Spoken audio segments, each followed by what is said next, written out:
नमस्कार। भारतीय वैदिक सनातन परंपरा के अनुसार बनाए हुए प्रत्येक मंदिर में आप मंदिर में देव दर्शन करने जाओ उससे पहले एक बैल या घंटा होता है, वह बजाकर देव दर्शन करने जाओ वैसा कहा जाता है। इतना ही नहीं, हम जो वैदिक कर्मकांड की प्रक्रिया करते हैं उन सब वैदिक क्रियाओं में भी आप कोई भी पूजा स्टार्ट करो उससे पूर्व घंटी बजाई जाती है। हम देवता के दर्शन के पूर्व घंटनाद क्यों करते हैं उसी के बारे में आज का यह वीडियो है। अब उसके लिए हमारी परंपरा में एक प्रसिद्ध श्लोक दिया गया है। आगमार्थम तु देवानां गमनार्थम तु राक्षसां घंटारवम करम्यादौ देवता आह्वान लांछनम।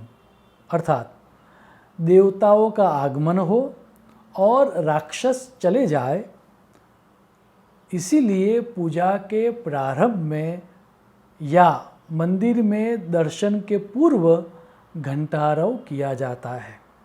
अब वास्तव में जो घंटनाद है वह एक तरह का अनाउंसमेंट है कि देवता आ रहे हैं। अब याद रहे कि देवता का अर्थ है कोई देवता या राक्षस जो है वह किसी व्यक्ति विशेष का या किसी योनि विशेष का नाम नहीं है।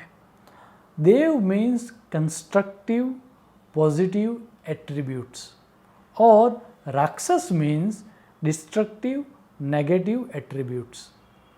आपको जान के आश्चर्य होगा कि श्रीमद् भगवद गीता में 16वां अध्याय है, उस अध्याय का नाम है दैव आसुरी संपद विभाग योग, और उसके अंदर देव और आसुरी संपदा दैट मीन्स जो एट्रीब्यूट्स है उसके बारे में विशदता से बात की गई है।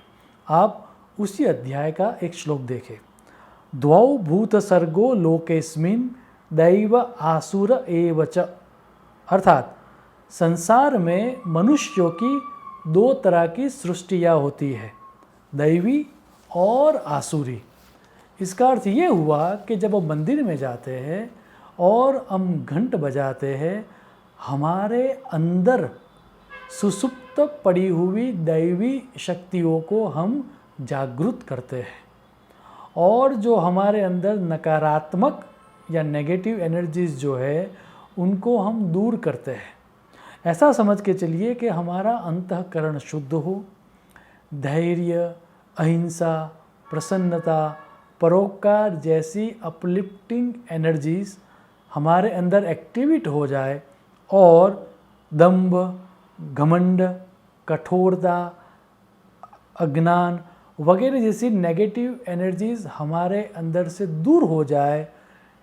इसी पर्पस के कारण मंदिर में घंट बजाने को कहा गया है। और हम इसके बारे में थोड़ा समझे उससे पूर्व थोड़ा शिल्प शास्त्र और थोड़ा वास्तुशास्त्र के बारे में भी समझना पड़ेगा, क्योंकि मंदिर में जो घंट रखा जाता है वो किसी भी स्थान पर नहीं रखा जाता। अगर आप ध्यान से देखो तो ब्रह्म स्थान में दैट मीन्स सेंटर में देवता के मूर्ति के सामने और जो ऊपर गुंबज होता है उसके बीचों बीच मंदिर के घंट को रखा जाता है, और वो जो सेंटर प्लेस है उसको कहा जाता है ब्रह्म स्थान। ब्रह्म स्थान को शास्त्र में कहा गया है कि दैट रिप्रेजेंट आकाश तत्व, और जो आकाश तत्व है स्काई एलिमेंट जो है वह आत्मा या परमात्मा से बना है। यजुर्वेद के तैत्तरीय उपनिषद में यह स्पष्ट कहा गया है, एतद् आत्मनः आकाशः संभूतः।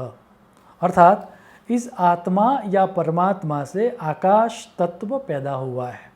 सो मंदिर में जाकर हम घंट बजाते हैं और घंट की प्लेसमेंट इस तरह से की गई है कि जैसे ही आप घंट बजाओगे एक तरह का नाद पैदा होगा, और जो नाद है वो नाद मंदिर की यूनिक डिज़ाइन के कारण ट्रैवल होकर हमारे सूक्ष्म शरीर में रहे हुए अनाहत चक्र को एक्टिवेट करेगा।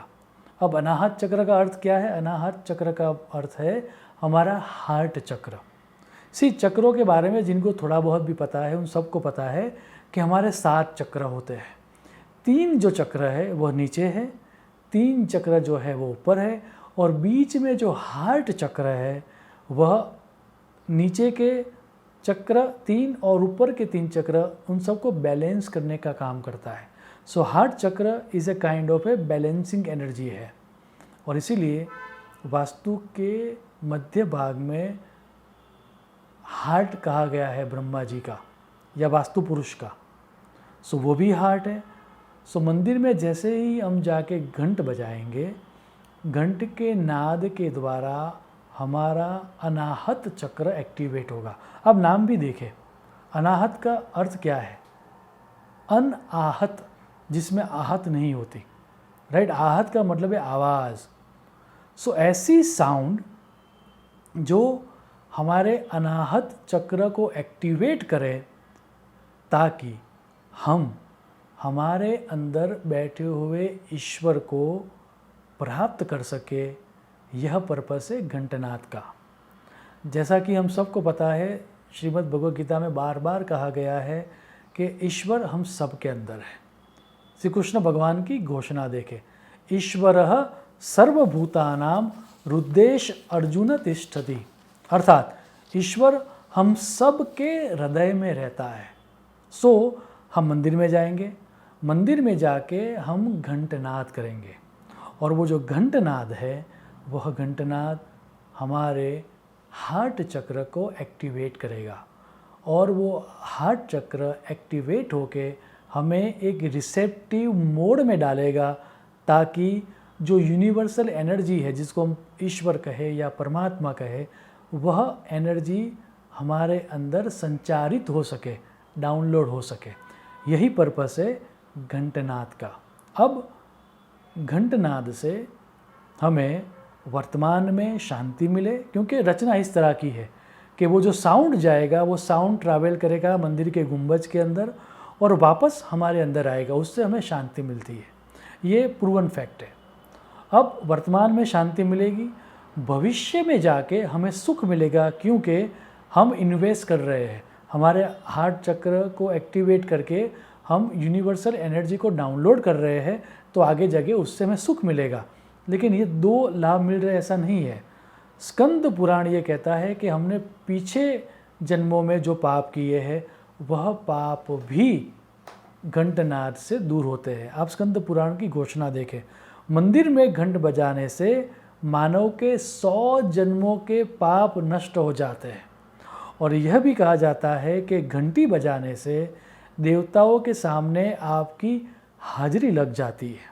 अब सिर्फ मंदिर में घंट कहाँ रखा जाता है, क्यों रखा जाता है, यही यूनिकनेस है, इतना ही नहीं है। जो घंट की बनावट है, डिज़ाइन, वो भी यूनिक है, और जिस मेटल से उसको बनाया जाता है वह भी बहुत यूनिक है। हमारे ज्योतिष शास्त्र में 5 तारा ग्रह माने गए हैं, मंगल, बुध, गुरु, शुक्र और शनि। वास्तुशास्त्र में 5 महाभूत माने गए हैं, आकाश, वायु, अग्नि, जल और पृथ्वी।